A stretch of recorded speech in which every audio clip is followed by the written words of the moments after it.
Assalamualaikum warahmatullahi wabarakatuh.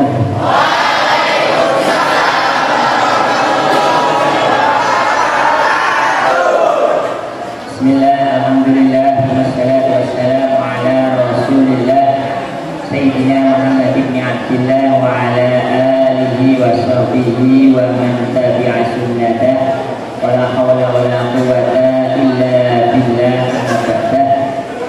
Yang saya hormati, yang saya muliakan Bapak Kepala Madrasah Aliyah Negeri 2 Magelang, Bapak Muslim NPD,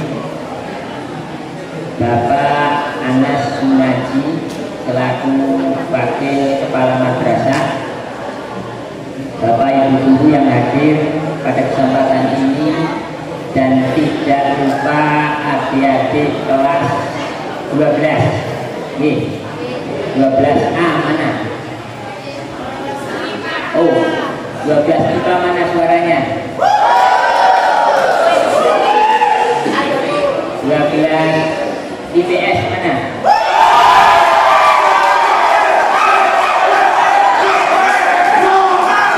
Alhamdulillah, biasanya anak IPS memang lebih ramai karena saya lulusan IPS.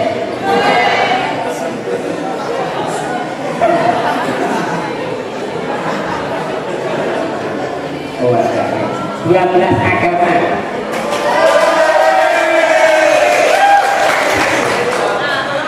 12 agama kelihatan soleh dan solehahnya. Terima kasih adik-adik kelas 12 yang sebentar lagi tidak berkelas. Sebentar lagi kalian lulus, sukses dan tidak berkelas, karena ada yang melanjutkan ke perguruan tinggi, ya, ada yang mungkin bekerja, dan mungkin juga ada yang sudah dipindah. Ada, semoga ada. Terima kasih pada kesempatan ini, ya. Karena tadi kalian sudah bersuara, mohon gantian sekarang saya yang bersuara. Kalian dengarkan sambil ngantuk juga ada apa-apa. Yang penting jangan tidur, karena takutnya kalau tidur ngorok.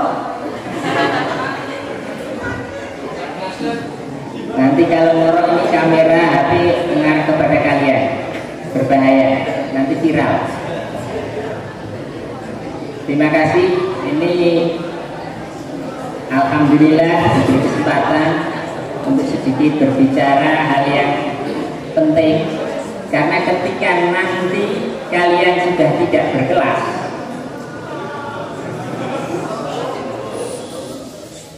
kalian ada yang kuliah, ada yang bekerja, ada yang melakukan aktivitas apapun, tentu kadang, ya, saya yakin kalau yang kuliah kan tidak mungkin, ya, kuliah itu di rumah, karena ini sudah mulai endemi, sudah bukan pandemi. Jadi kuliahnya di Jogja, di Salatiga, di Semarang. Ini daerah yang jauh dari kalian. Ini nomor deh. Kalian anak Tegalrejo, anak Secang, Candi Mulyo, Pakis, Blesek Meneh.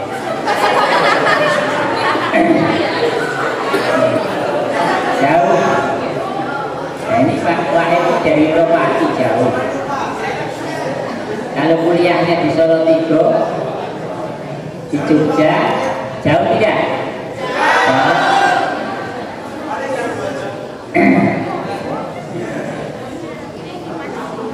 2 jam hitungan Google Maps-nya, tapi bukan faktanya kalian bisa 3 jam. Buktinya ini nanti pulang berapa? Jam 12, setengah 1 itu sampai rumah maghrib. Ada kan? Nah, karena nanti kalian akan berkelana dan saya harapkan memang begitu. Nah, Jadi lulus Madrasah Aliyah Negeri Tegal Negeri Magelang ini harus punya motivasi untuk menjelajahi dunia. Buktikan, pastikan lulusan MAN 2 Magelang itu bisa sukses tidak hanya di Magelang. Pastikan ilmu kalian, kesuksesan kalian tidak hanya untuk orang Magelang, tetapi bermanfaat juga untuk orang lain. Bahkan bisa jadi bermanfaat juga untuk dunia kemanusiaan saat ini. Allahumma amin. Karena dasar hal itulah kalian nanti akan dan harus keluar dari ruang kemapanan, ruang kenyamanan yang bersama rumah kalian. Kalian harus pergi jauh. Dan itu memang syarat kemuliaan, syarat kesuksesan itu harus keluar dari zona aman. Syarat kesuksesan itu harus keluar dari rumah. Ini yang dikatakan oleh Imam Syafi'i. Taharraf 'anil awtani fi talabil aula. Keluarlah, pergilah untuk mencari kemuliaan. Imam Syafi'i kalau kemudian hanya digajah, tidak akan berkembang. Imam Syafi'i pergi ke Mekah, Imam Syafi'i pergi ke Yaman, Imam Syafi'i pergi ke Mesir dan kemudian tinggal di Mesir. Perjalanan rihlahnya Imam Syafi'i untuk mencari kemuliaan dengan ini. Kalian sudah sampai mana ini, silahkan lanjutkan perjalanan melawan buana ini untuk mencari ilmu. Jauh. Kemuliaan, kesuksesan memang harus keluar dari zona aman. Harus keluar dari rumah. Ya, karena kalian akan melakukan perjalanan. Ini saya sampaikan.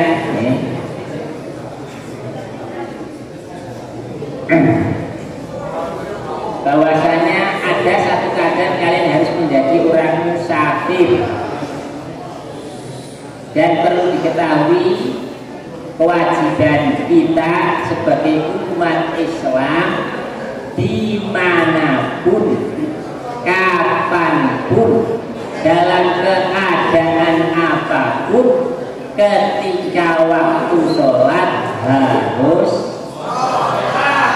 kecuali enggak ini yang pasti itu sholat itu wajib dalam keadaan apapun kecuali itu dimanapun dan kapanpun. Tidak bisa ditawar-tawar. Sholat itu tidak bisa ditawar-tawar. Apalagi kalian semua ini notabene-nya lulusan Madrasah Aliyah Negeri. Oh, mulai jurusannya agama. Tidak boleh tidak sholat itu. Kalau kalian punya teman kok rapatnya sholat, mungkin ada yang seusia kalian kan masa-masa yang masa-masa mencari kemapanan.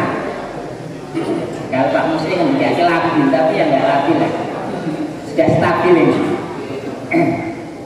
Masa-masa yang kemudian kadang seperti itu, menganggap sholat itu hal yang biasa, tapi kemudian tidak dilaksanakan. Buktinya apa? Hari ini kira-kira ono ora yang subuhane setengah itu ya subuhan. Yang jurusan IPS bar sahur tangi-tangi setengah itu adus sholat ada deh? Mungkin tidak ada di sini, tapi di belahan dunia yang lain ada. Dan itu seusia dengan kalian dan bisa jadi sekolahnya juga di madrasah. Dan ini penting, sholat tidak bisa ditawar-menawar. Sekalipun begitu, ini kalau anak-anak 12 agama tahu, sebenarnya mengulang saja, yang lain juga mengulang, tapi penting. Nah, sholat itu tidak bisa ditawar, harus. Tetapi syariat agama Islam itu memberikan rukhsah, kemudahan. Kita lihat sholat duhur, waktu sholat duhur itu kapan sampai kapan? Katakanlah jam 12 sampai jam 3, katakanlah begitu. Dari tergelincirnya matahari sampai nanti ketika bayangan benda sama dengan ketika bayangannya benda sama dengan bendanya. Itu gambaran fisiknya. Sholat wajib, cuman syariat agama itu memberlakukan keadaan-keadaan yang sangat fleksibel, yang sangat memungkinkan manusia bisa melakukannya dengan sangat nyaman. Sekalipun sholat itu berat, tetapi umat ini diberi kemudahan-kemudahan untuk melakukan sholat.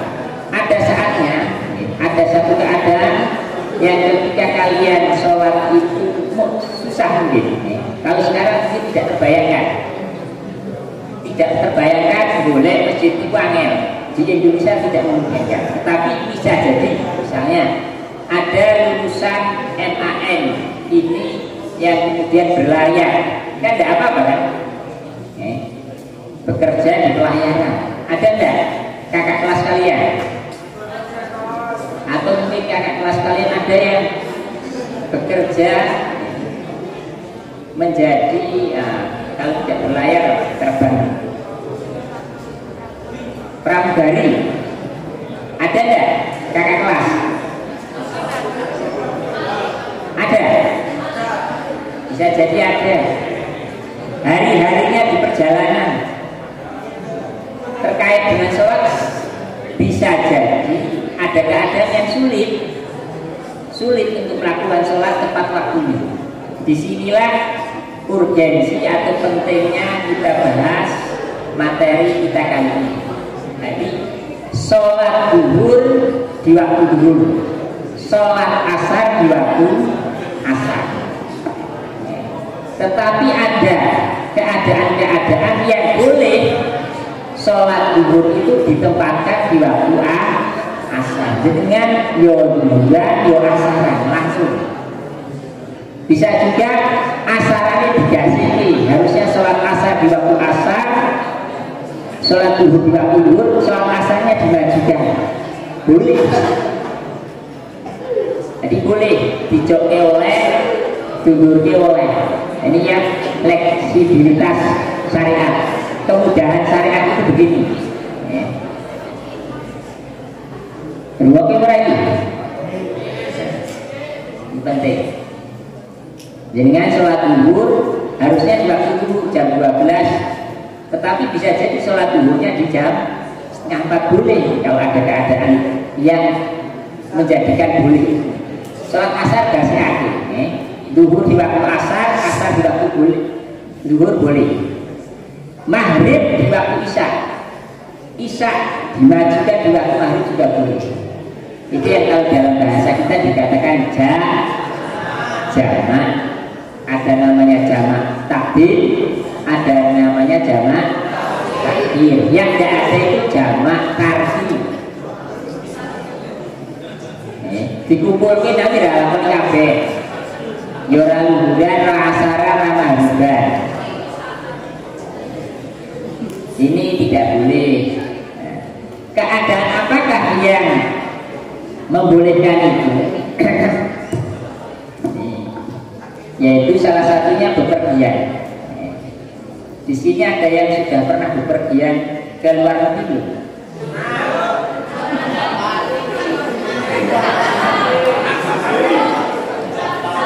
Ada yang sudah pernah?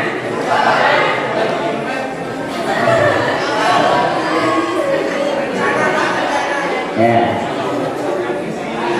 Semoga bisa jika terlaksana. Saya katakan tadi, jangan hanya jadi orang Pakis saja, jangan hanya nyaman jadi orang Candino.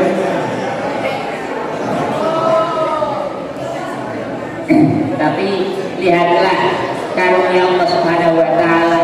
Agus ini tekan Gelang, tekan Semarang, sampai Jakarta, sampai keluar negeri.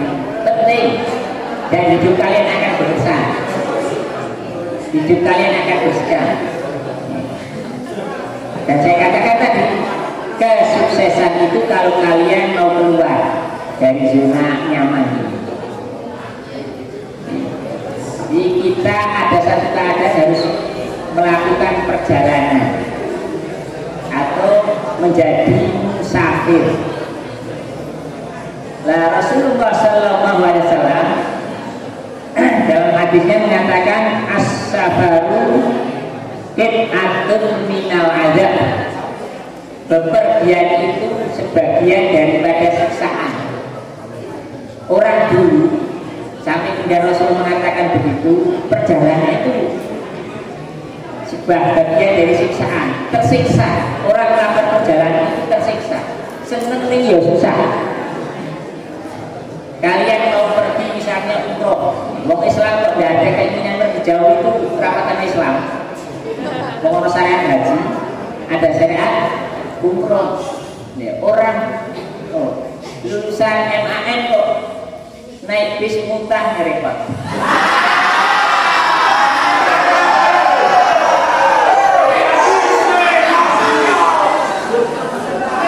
Ada guys, diterapi.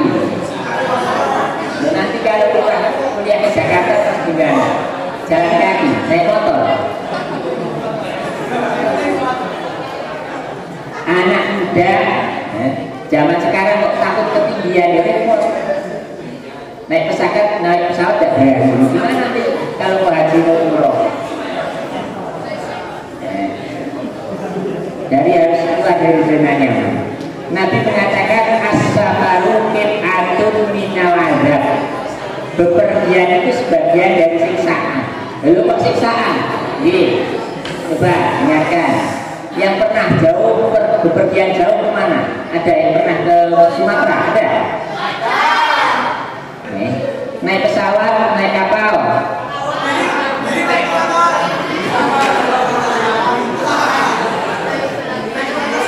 Ini repot Pak anakmu. Cah besok boleh jalan. Tidak apa-apa.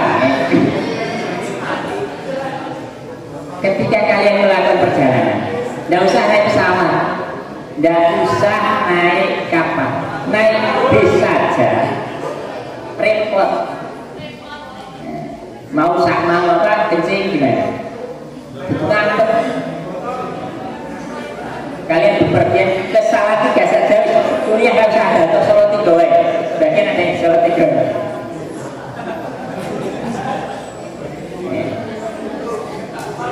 Sudah bagus itu ya, bagus. Tapi ya sampai dokter. Itu naik bis. Kalian bayangkan bis Magelang Solo 3 kan tidak ada yang asinan. Sudah dari rumah mandi wangi, di dalam bis campur karo dagang sayur. Tersiksa tidak? Tersiksa. Saya ngalamin ya. Nek zaman sekarang tidak ada ya.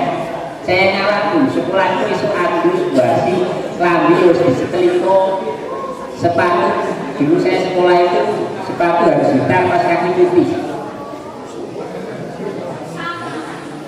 Sepatunya harus dikumbang, mengenai dikumbar sih, melebu bis tidak uang.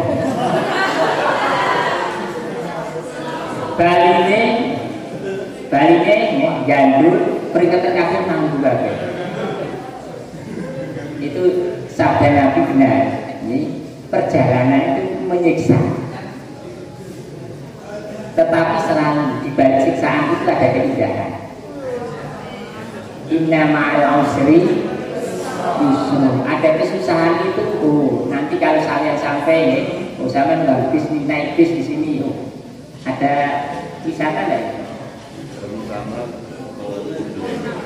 Kemana? Surabaya. Ke Jogja ya, orang mentah sama.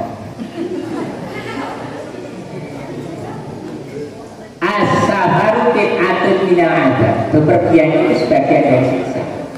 Karena ada siksa, ada susah, ada penderitaan seperti tadi. Jangan dibayangkan naik kapal juga enak, enggak. Panas, air terbatas. Naik pesawat juga repot. Naik pesawat juga repot. Ada yang pernah naik pesawat di sini? Seusia kalian belum pernah naik pesawat? Ya apa-apa. Insya Allah nanti ya. Jadi saya kasih tip kalau naik pesawat jangan seperti naik bis jurusan Salatiga Magelang, rebutan kursi.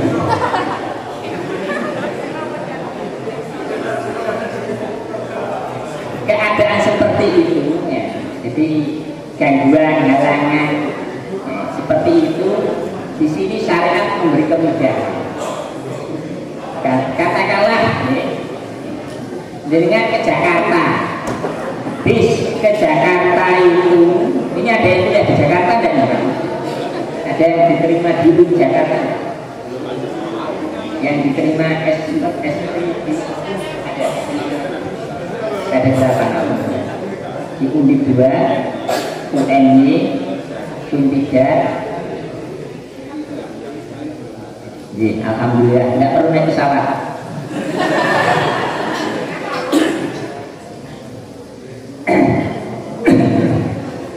Kalian pergi ke Semarang.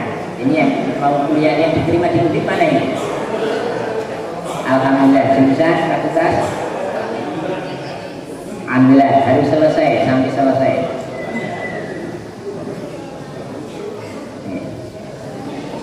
Kalian ke Semarang saja, karena tidak pernah ke Semarang. Sekali ke Semarang naik bis itu lelah. Berangkat bis itu misalnya berangkat dari sini bis jam 11, sudah masuk waktu dulu belum? Jam segini itu sudah masuk waktu dulu belum? Belum. Boleh tidak sholat duhur sekarang? Sholat duhur jam 11 boleh tidak? Sholat duhur jam 3:30 boleh tidak? Sholat kalau belum waktunya tidak boleh dan tidak sah, haram. Burung subuh kok subuhan, haram dan tidak sah. Tetapi sholat di luar waktunya, setelah waktunya sah, bisa dosa, bisa tidak dosa. Jenengan naik bis mau ke Semarang, sini Semarang itu sekitar 70 km. Jenengan lihat di Google Maps nanti, lewat tol atau tidak lewat tol. Jam 11 naik bis, pergi ternyata bisnya macet sampai tujuan udah 3:30. Berarti kita ketinggalan sholat duhur.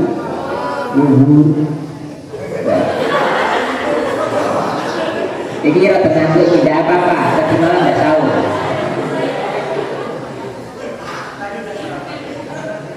Rasa oke sarapan? Tidak apa-apa. Musafir.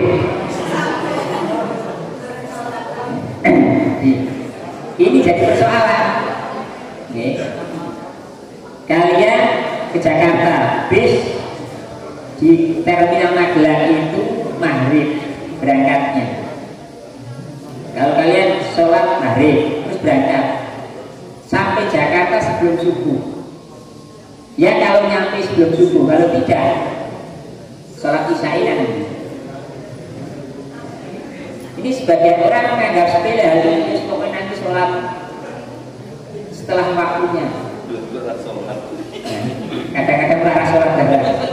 Ini jadi persoalan. Saya katakan tadi sholat itu kapan dimanapun kalau memang sudah waktunya harus sholat. Maka syariat fikih memudahkan di sholat yang harusnya tadi duhur duhur di waktu duhur, ketika keadaan seperti itu boleh dijamak. Ketika dengan dari Semarang dan mau ke Semarang jam 12, jam 11 berangkat, ternyata faktanya sampai Semarang itu jam 3:30, di bis di jalan kiro aku rasa sholat itu bisa ramandek. Disitulah kalian boleh niat jamak takhir, tetapi ada syaratnya nanti. Di zuhuri kayak waktu sholat asar. Sebagaimana ketika jenengan mau ke Jakarta, mobil bis berangkat maghrib sampai Jakarta perkiraan sebelum subuh, tetapi ternyata sampai Jakarta sudah subuh, hilang isya. Boleh kalian sholat maghrib terus sholat isya baru naik bis. Dan itu kebolehan, itu ruksa. Boleh. Dan Allah sendiri dalam hadisnya Rasulullah mengatakan kemudahan ini kalau diamalkan, kalau diambil itu Gusti Allah senang. Jadi dikasih bonus kok diambil itu Allah suka. Jadi ruksa itu bagian bonus dari kita, dari Allah, yang kalau kita ambil itu bagus. Syaratnya apa? Jadi ini saya terangkan terkait dengan kemudahan yang terkait dengan perjalanan. Ada itu. Tetapi perlu dipahami juga, ketika kalian bepergian itu hukumnya apa? Lelungan itu hukumnya apa? Bepergian itu hukumnya apa? Ya macam-macam. Ada kalanya wajib. Misalnya apa? Bepergian untuk berangkat haji umroh. Ini perjalanannya itu perjalanan wajib. Harus. Atau kalian belajar mau teruskan kuliah atau kalian mau mondok, itu perjalanan yang wajib. Jadi perjalanan itu bernilai pahala. Ada kalanya perjalanan itu sunnah. Perjalanan yang hukumnya sunnah. Kemarin malam-malam kalian berangkat sarbut ziarah, kelas berapa itu? Ya.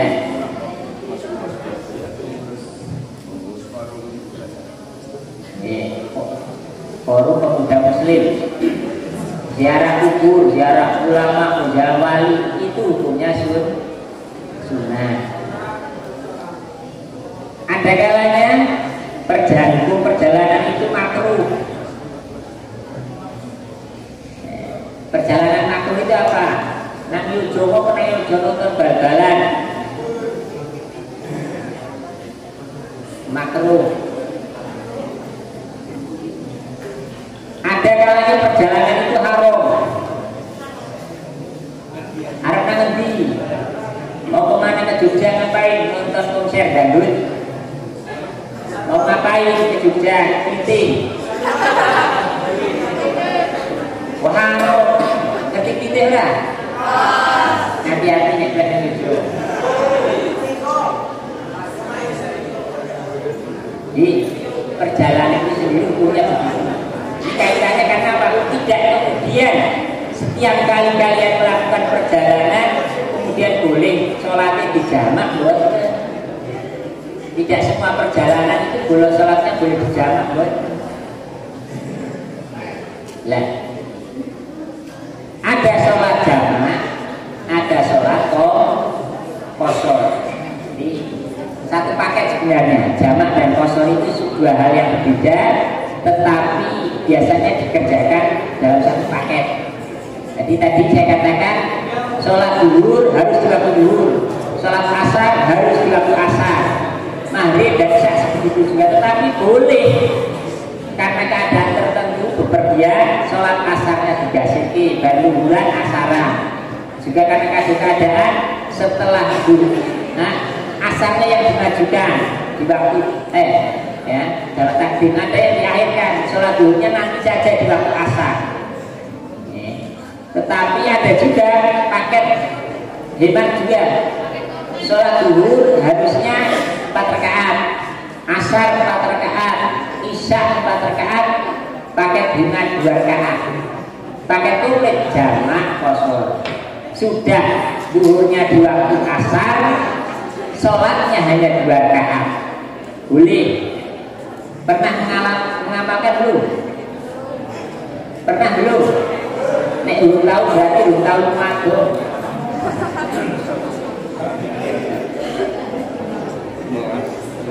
Tidak apa-apa, suatu saat kalian akan sampai. Nah, syaratnya ini pertama, jarak perjalanan. Boleh sholat itu di 4 rakaat dan 2 rakaat. Itu pertama, jarak perjalanan kalian itu diperhitungkan sudah sampai 3 marhalah. 3 marhalah itu berbeda pendapat ulama. Ada yang mengatakan yang paling kuat pendapatnya 3 marhalah itu 123 km. 123 km itu Magelang mana? Magelang Semarang baru 80, sekitar 80-an. Magelang Kudus, oh Magelang Pemalang. Magelang Pemalang, Pemalang orang terkenal ya, nama seperti Pemalang ya. Magelang Jakarta. Kalau perjalanannya sudah lebih 123 km, tapi ngitungnya bukan Magelang itu dari Kinomilang, enggak, ya dari depan rumah kalian itu. Kondisionnya jaringan. Ini kan alamatnya ya nggak ada yang alamat rumahnya pakai jalan ya, pakai RT semua ya. Perlu disonin. Tadi 123 km, tapi ada yang mengatakan 90 km sudah. Pertama jaraknya, jarak berangkat itu perkiraan, bukan pulang pergi, bukan berangkat terus pergi ada 123 km atau ada 90 km, tidak, satu jalan.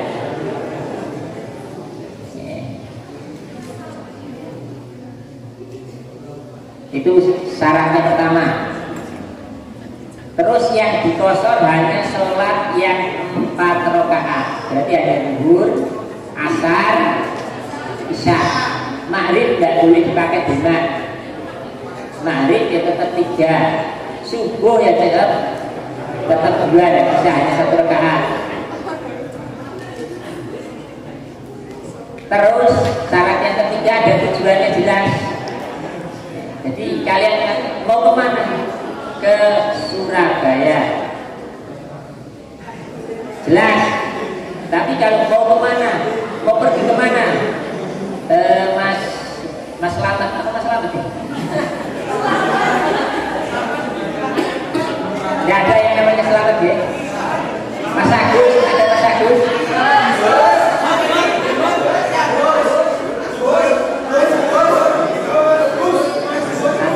Mbak Nur, ada Mbak Nur?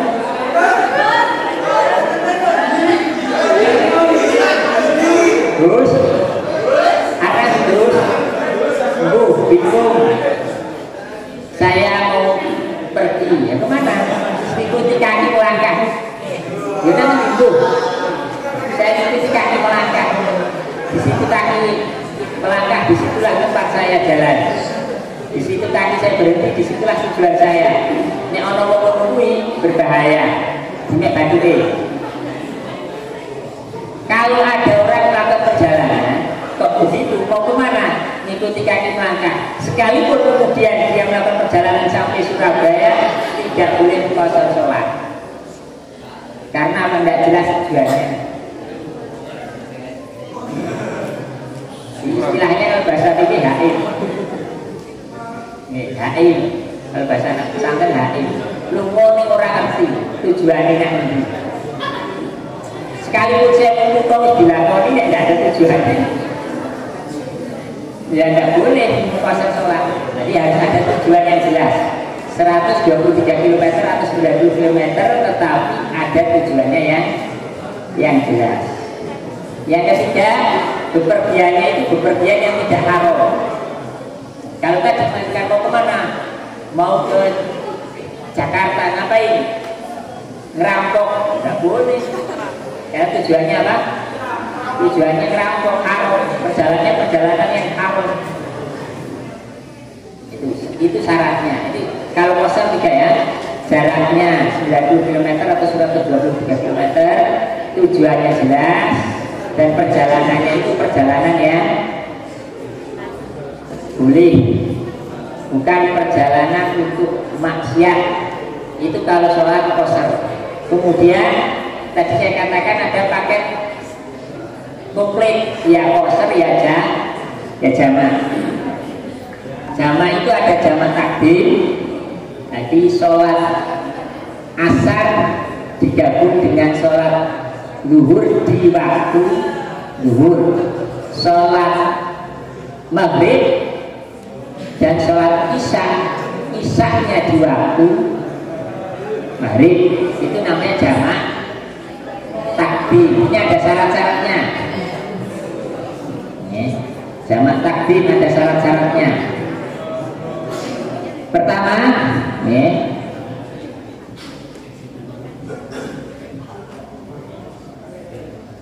karena perjalanan seperti tadi, kalau jamak tidak harus 123 km.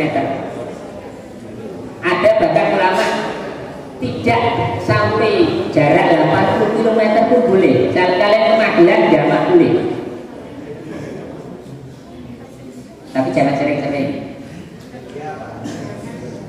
Jadi bepergian tidak jauh, lungo, bepergian ke satu tujuan jelas, tidak jauh, tapi sholatnya di jamak boleh.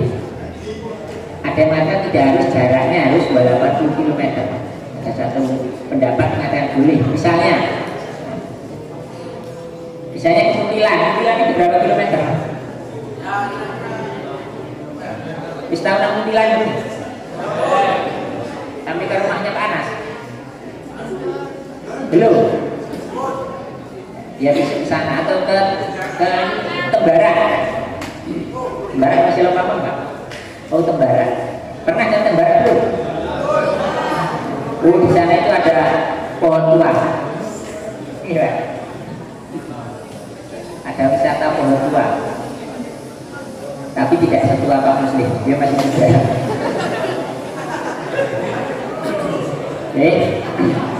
Hanya Kemutilan, misalnya, seusia kalian kan kalau bepergian naik motor, sampai Mutilan, duhur di masjid ini hujan deras, hujan tidak henti-hentinya. Luhuran kasaran sisa, terus meneruskan perjalanan. Karena kalau nanti misalnya perjalanan pulang boleh masjid meneng kangelan sendiri boleh sekali hanya sampai Mutilan, jamak takdim, jamak takhir sudah boleh.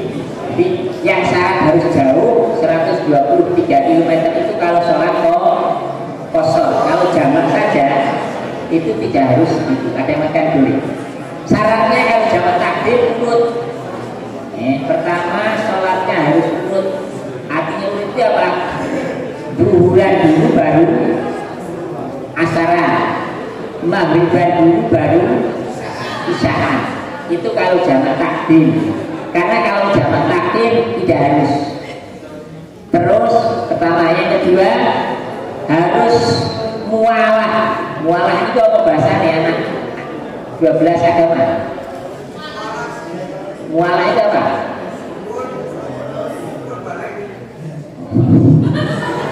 Ini cahaya CSD.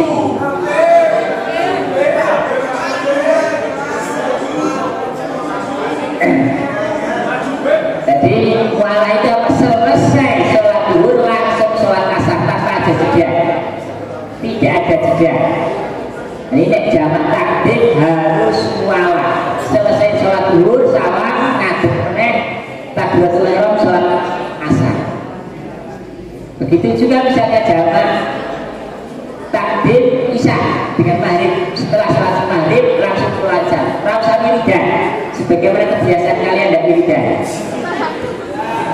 Ya, wiridannya apa? Kalau wiridannya bareng sholat buka hati. Oke. Tidak jadi basolat buka ide.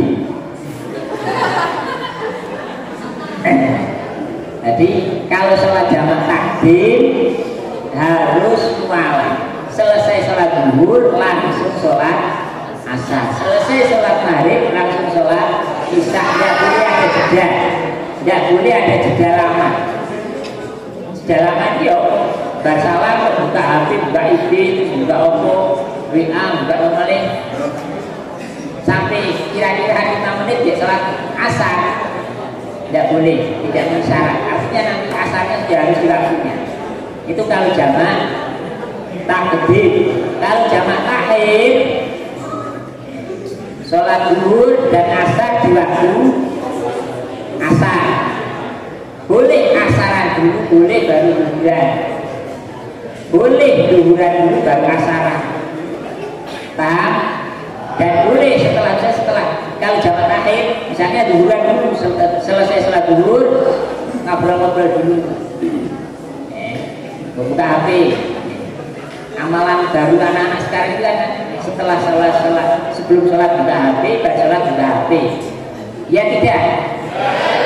Sopo sih belum tahu malam ini, sih belum tahu ngamal ini. Saat ini sholat buka HP, baca sholat buka HP. Ada yang belum pernah melakukan? Hampir-hampir tidak ada ya. Nah itu bid'ah baru. Jadi kalau sholat jamak takhir setelah sholat zuhur dan asar, sholatnya di waktu asar, setelah sholat zuhur boleh wiridan dulu, baca Quran atau istirahat dulu, baru kemudian sholat asar. Boleh ada jeda, boleh ada apa? Jeda. Tapi kalau jamak takdim harus terus selesai salam sholat zuhur langsung takbiratul ihram sholat asar. Begitu juga kalau maghrib. Dan yang terpenting dalam jamak takhir ini ingat-ingat, jamak takhir berarti sholat jamak takhir itu di waktu apa? Kalau zuhur dan asar, asar. Kalau maghrib isya, asar. Harus diingat kalau jamak takhir sebelum masuk waktu sholat asar, sebelum masuk waktu sholat isya harus niat mentakhirkan sholat zuhurnya, mentakhirkan sholat asar. Jadi misalnya ini waktu zuhur, saya naik bis nanti jam 1, saya sampai terminal sholat dulu. Saya tidak sholat. Nanti saya sholatnya nanti aja kalau sudah sampai tujuan. Berarti sholat jamak takhir. Tetapi harus niat. Niatnya saya sholat zuhurnya nanti saat sholat asar. Ini kalau jamak takhir. Nah, jamak takhir itu jamak takhir yang penting. Jadi misalnya begini, jamak takhir. Ya.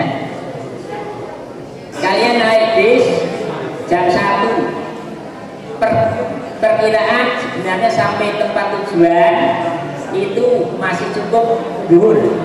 Ternyata setelah dilihat Google Map lagi, ternyata ini sampai tujuan itu sudah asar, padahal belum sholat zuhur.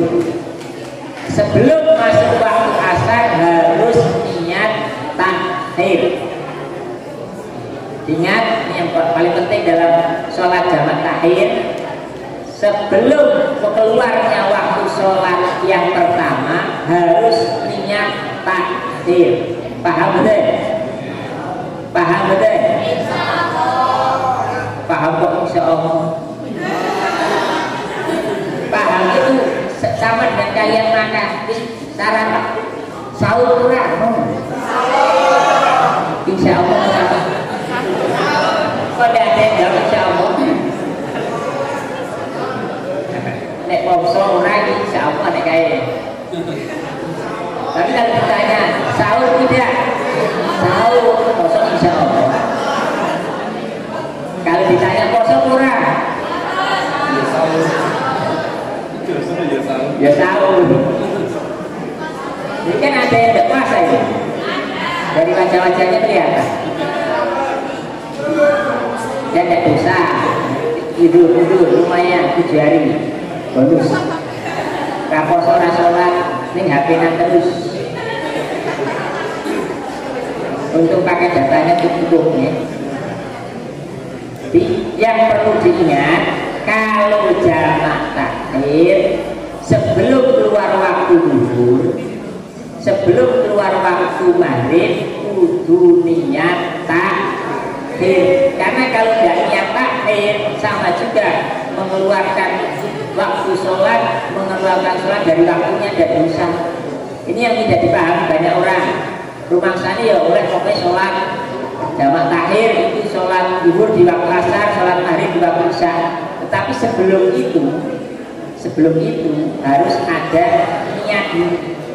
Sebelum keluar waktu zuhur, sebelum keluar waktu maghrib harus ada niat.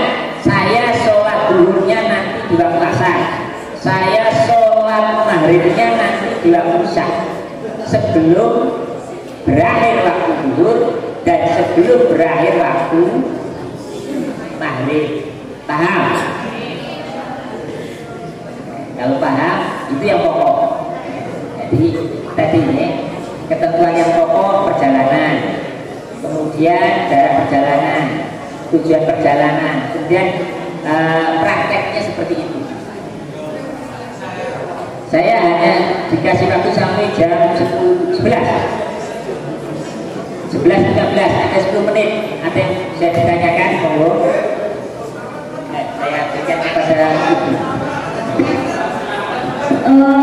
Sesi pertanyaan, jika ada yang mau bertanya bisa maju ke depan seperti tadi. Yuk, Mbak, yang silakan aja.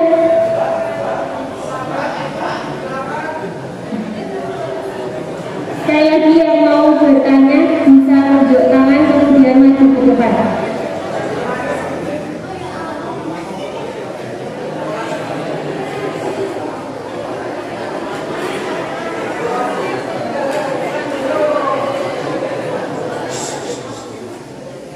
Monggo memanfaatkan kesempatan untuk bisa bertanya.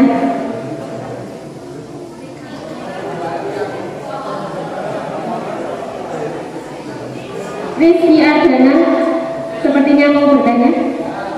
Yes.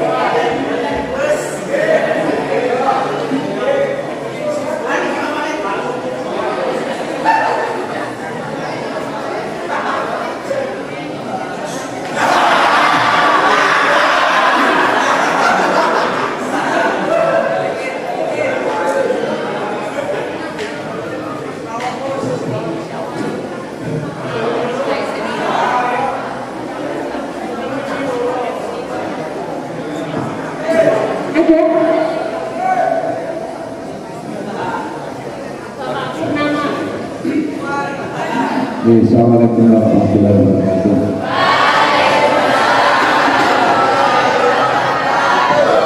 Menunjukkan ini mewakili anak-anak yang ngobrol di belakang itu pasti Ramadan ya.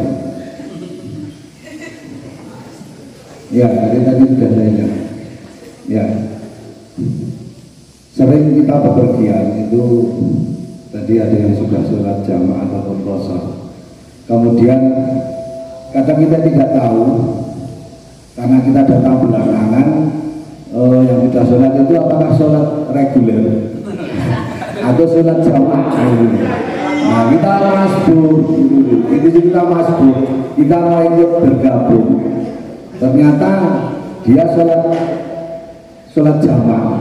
Terus bagaimana kita mensikapi hal tersebut?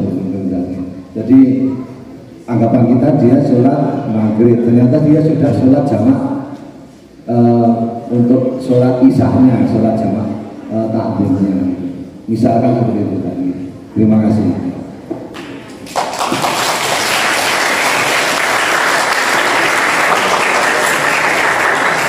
Alhamdulillah, maksudku masuk Pak Bukito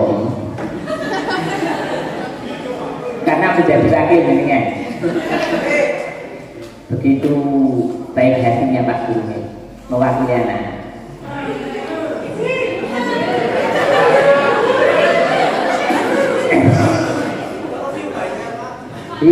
Sering terjadi seperti ini ya. Kalau orang biasa bepergian sering mengalami seperti ini. Nah, misalnya saya sampai terminal, masuk masjid atau sholat di terminal, mau jamaah, karena orang baik seperti saya itu kan kalau sholat jamaah, maksudnya Pak Guru itu, Pak Guru itu punya kebiasaan sholat jamaah di imam, bepergian itu sampai terminal ada jamaah, dia ini jamaah. Sementara beliau memposisikan diri sebagai musafir, orang bepergian. Ngaten ya? Sampai di musola dia takbiratul ihram. Oh ternyata yang diikuti itu apa? Kosong. Ini yang jadi persoalan.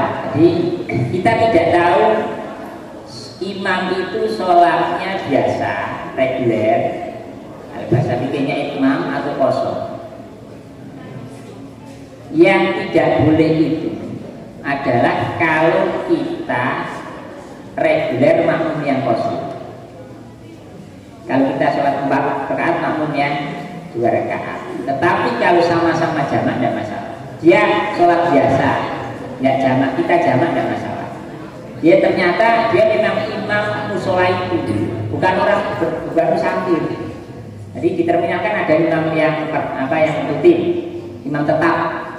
Nah, di terminal atau di bandara itu kadang ada di masjid dekat situ ada fasilitas sholat. Itu biasanya ada imamnya yang tetap. Ternyata dia sholat biasa, sholat zuhur biasa, kita jamak tidak masalah. Tetap sah. Yang tidak sah kalau dia 2 rakaat atau kita 3. Nah, kalau sekarang kita masuk ke terminal, yang depan itu sama-sama musafir. Kan ada keadaan imam itu imam tetap di situ. Jelas biasanya imam tetap itu berani di pengimaman, di posisinya di pengimaman. Oh ini berarti ini imam tetap. Tapi kalau tidak tetap biasanya ada jamaah tapi kok imamnya agak di belakang, berarti ini perkiraan kita ini musafir. Ternyata dia imam, dia 4 rakaat, kita qasar. Bagaimana ini? Ini yang jadi apa? Yang tidak boleh saya katakan tadi, kalau dia itu qasar kita yang jamak. Yang tidak boleh. Kalau tidak tahu, paling enak begini, ada yang mengatakan, dah saya sholatnya ikuti imam, dia qasar ya saya qasar. Saya imam 4 rakaat, dia 4 rakaat, itu paling enak. Di solusinya saya sholat dulu ngikuti imam, dia mau qasar monggo, mau jamak monggo, jadi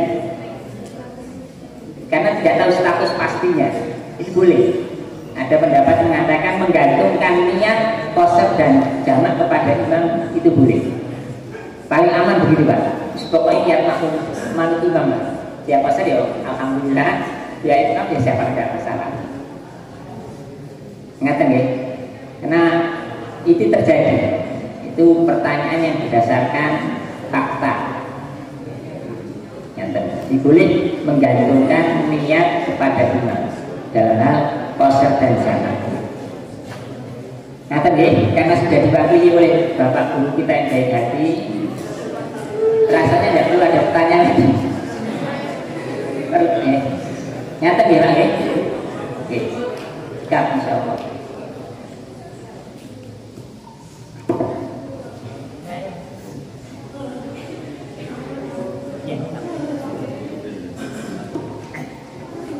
Oke, itu yang bisa saya sampaikan adik-adik kelas 12. Harapan saya, doa saya kalian lulus dengan nilai yang bagus,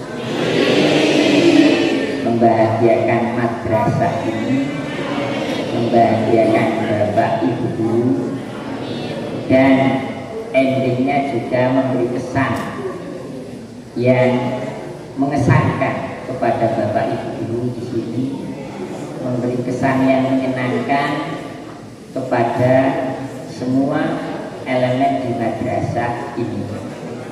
Ya, jadi kalian lulus dengan husnul khotimah, lulus dengan happy ending, kemudian melanjutkan ke perjalanan berikutnya, entah sekolah, mondok, kuliah, dan harus punya cita-cita, harus punya cita-cita yang mulia, yang setinggi-tingginya.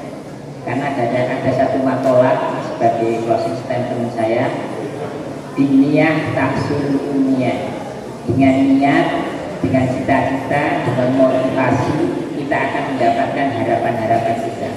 Jadi orang yang sukses, orang yang berhasil itu karena memang punya motivasi yang kuat, punya cita-cita yang tinggi, punya niat yang tinggi. Jadi kesuksesan tidak bisa didapat hanya kemudian saya ikuti takdir Allah, tidak bisa. Harus punya kesungguhan, harus punya motivasi yang kuat, harus punya cita-cita yang tinggi, harus punya niat yang tinggi. Insya Allah perjalanan kalian menjadi bermakna, perjalanan hidup kalian menjadi bermanfaat untuk manusia, untuk keluarga, menjadi orang yang soleh, solehah. Cita-cita kalian diwujudkan oleh Allah Subhanahu wa Ta'ala. Jadi apapun, jadi siapapun, tetapi tetap menjadi alumni Madrasah Aliyah Negeri 2 Magelang. Madrasah yang bermartabat, yang tidak lupa dengan gurunya, dengan Bapak Ibu guru, dengan semua yang ada di madrasah ini. Terima kasih, semoga sukses kelas 12 tahun ini di perjalanan hidupnya. Assalamualaikum warahmatullahi wabarakatuh.